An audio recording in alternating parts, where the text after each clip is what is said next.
Hello, this is Allie with the Perception Trainers, author of The Perception Diet, and today we are going to talk about why emotional mastery is a process, depending on where in the world you are, and why it's important to understand this. All right, so obviously on this channel we've talked so much about emotional mastery, and if you don't know what I'm talking about with the emotional mastery series, I put a link down below. It's in the link. It's linked in all of my videos.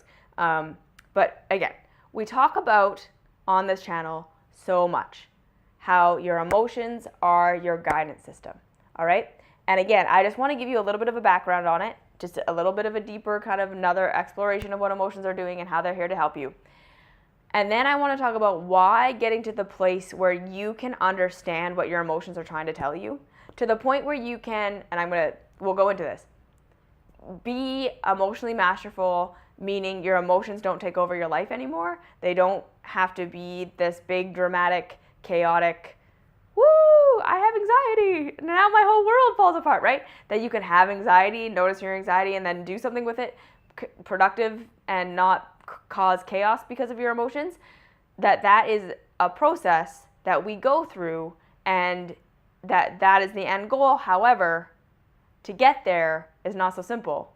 And to give you a little map of what the process looks like so that you're not trying to race to be somewhere where you're not, okay? So again, we need to understand that consciousness in and of itself, when it's not embodied in a physical experience like the one we're having here on Earth, can have many, many, many ideas about what is and what is not truth. And it has no real way of testing that theory against true reality, okay? So what I mean by it is this. Think of your own mind. You know, if you've been watching a lot of these videos, or if you've just, you know this stuff, you watch other people's videos, there's lots of people that talk about this, that your perception is a filter. So you do not have the capacity to be consciously aware right now of absolutely everything that's going on around you. And it would be a lot of information that just isn't necessary for your development on your path. Yes? If you were having to be completely aware of absolutely every little thing that was going on inside your body, every little thing that's going on in every particle that's going on around you on your bed, and right, you'd be incapacitated. That's a lot of information. So our brains are designed to filter, okay? And with that filter, our brains are designed, we have the capacity, the mind is capable of making up stories about reality that are not true, that we then collect evidence for by canceling out parts of reality. You see that filter, right? Canceling out bits that don't match, exaggerating bits that do, and then making up this whole complex story about how this is how reality is, even when that's not true. Yes? So this is what the mind is capable of. We are capable of convincing ourselves essentially of anything with enough evidence because our brains do that. That's what the mind is. So that is what consciousness, not embodied, is like. It is able to create stories. It's able to create meaning. It's able to create ideas that are not in alignment with true reality, but that look like they're in alignment with true reality based on our capacity to filter our perception. So we need to understand, and we talked about this in what a wound and a trauma and all this stuff is that in order for this life of coming down into a human body and experiencing contrast, which is essentially what we're doing here in life, right?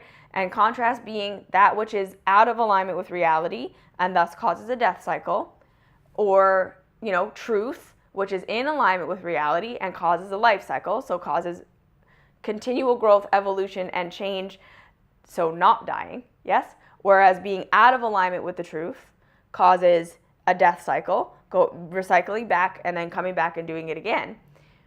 We can understand that in order for this life experience to work, as in order for us to fully be able to know truth, we have to first be convinced of untruth.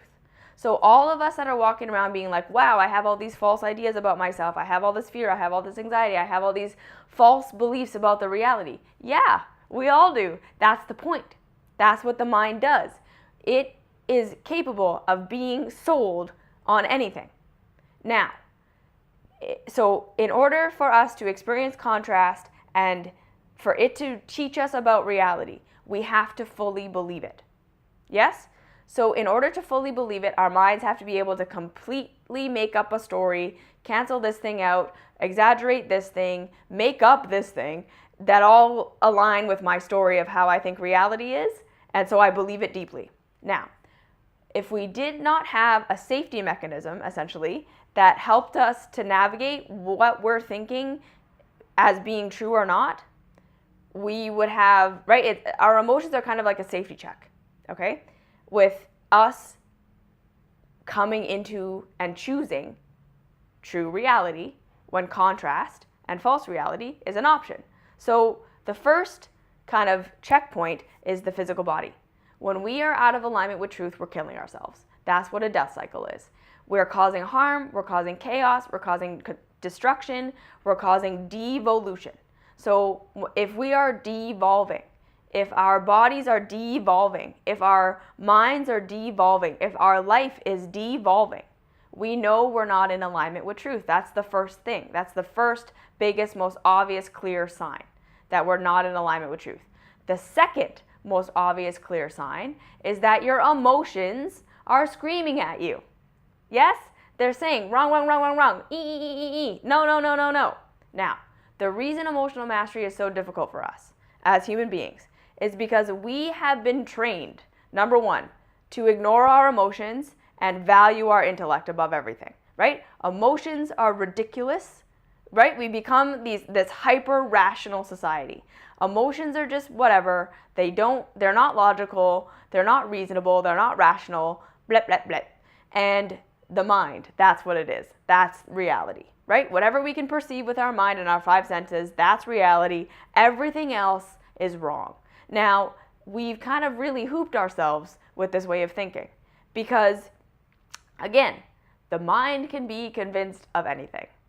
Look at any scientific study that proves that this nutrient is good for you or this food is good for you, and then Google the opposite, and you'll be able to find a study that proves that. What? How is that possible? Cognitive bias. Our minds can isolate for anything to make anything appear true. So, how do we know what's actually true? Is it causing life or is it causing death? Or is it causing emotional stability, strength, and, centeredness? Or is it causing emotional chaos? These are our two ways of knowing. Now, because we live in a society that has taught us that our emotions are wrong and bad, that we need to suppress them, that they're crazy, we should just go on antidepressants. If you're a woman on your period and you're experiencing an emotion, that's just like whatever, like you're just a crazy person who's got your hormones out of whack, you're undercarbed, you're not eating enough, you're not whatever, right? We've been taught our whole lives that we need to ignore our emotions and that negative emotions are bad. That means something is wrong and something has gone wrong and we need to get rid of them. Now, it's kind of funny because, again, there's a seed of truth in that. Negative emotions are a sign that something has gone wrong in the sense that we are believing something that's out of alignment with truth, which ultimately is going to cause a death cycle. So the emotional mastery, the emotional guidance system is like, I'm going to give you a warning sign if you're not going to pay attention to the physical stuff, because sometimes the physical stuff takes a little bit of time to manifest. Yeah? So what we're saying is the emotions are kind of like the first check because the physical reality is the most dense, and therefore it takes the longest amount of time to see the results of what we're doing and what we're believing, and therefore how we're acting and behaving. So the emotions are kind of like that midway point of saying you don't have to experience this as like a full-blown heart attack. You don't have to experience this as a breakdown in your relationship. You don't have to experience this as going into massive debt if you don't want to, because your emotional guidance system, that anxiety, that fear, that trepidation, whatever that's coming up for you, is showing you, okay, whoa, not truth, not truth. This is leading to a death cycle. And so we can always go on the death cycle and we can correct it Yeah, we can go into debt, we can get sick, we can do all these things. That's totally fine. That's totally reasonable, and we're all going to do it. However, this emotional mastery is where we get to a place where we can use our emotions to our advantage, and we can literally say, okay, I don't need to walk all the way down the path to know the path is leading to death. Yes? So that's kind of the spiel. But if we're so trained to deny our emotions, and then the second thing is trained to believe that the worse something feels emotionally, the more true it is, you can see how we're not going to be able to go into anxiety and find the answer that the anxiety is trying to tell us, because we have so much resistance built up against the anxiety being the thing that's making us upset. Yes? That anxiety is the thing that's wrong. Depression is the thing that's wrong. This sadness shouldn't be happening. This anger shouldn't be happening. And it's also telling me that this thing that seems so horrible is absolutely true. Yeah? Like when I think a terrible thought about myself and it feels horrible, we all think, oh man, that horrible feeling is telling me just how true this awful thought is. Yeah? When we think something horrible about ourselves or about our reality and it feels terrible, we all think, oh man, that horrible feeling is letting me know it's really true. Yeah? And so instead of being like, no, okay, the reality is, the truth is, this horrible feeling is telling me just how untrue what I'm thinking is. So this is the first thing, okay? I've been talking about how you can get messages of how to align yourself with true reality by tapping into your emotions for a long time, but I want you to know, okay, that technically, when you get to that place where you can tune into your anxiety and it can tell you, hey, it's because you're believing this about this and you need to change this and this about your life, and then you're actually capable of changing that thing about your life, that's far down the path, okay? The beginning of the path is just, I'm angry and I'm just gonna let myself be angry. That's the beginning of the path. You don't look for an answer. You don't look for what the anger is trying to tell you. You don't look for how am I supposed to change my life. None of that. You just say, okay, I've been told my whole life I'm not allowed to be angry. So I'm just going to be the first person in my life ever to tell me that it's okay that I'm angry. I've been told my whole life I'm not allowed to be sad. I'm sad right now. It's okay to be sad. I'm anxious. I've been told my whole life anxiety is bad. Anxiety is going to destroy your life. Depression is bad. Depression is going to destroy your life. Get rid of it. Put a pill on it. Don't feel that. Don't look at that. No, no, no, no, no. And you're just going to be like, okay, I'm depressed. I'm sad. I'm lonely. I'm angry. I'm anxious. All of these things. Okay, that's the first step. And for some people, we're going to be in that step for a long time because you're so used to trying to fix it. The second you feel something, you eat something, right? Eat more. Yell at your husband.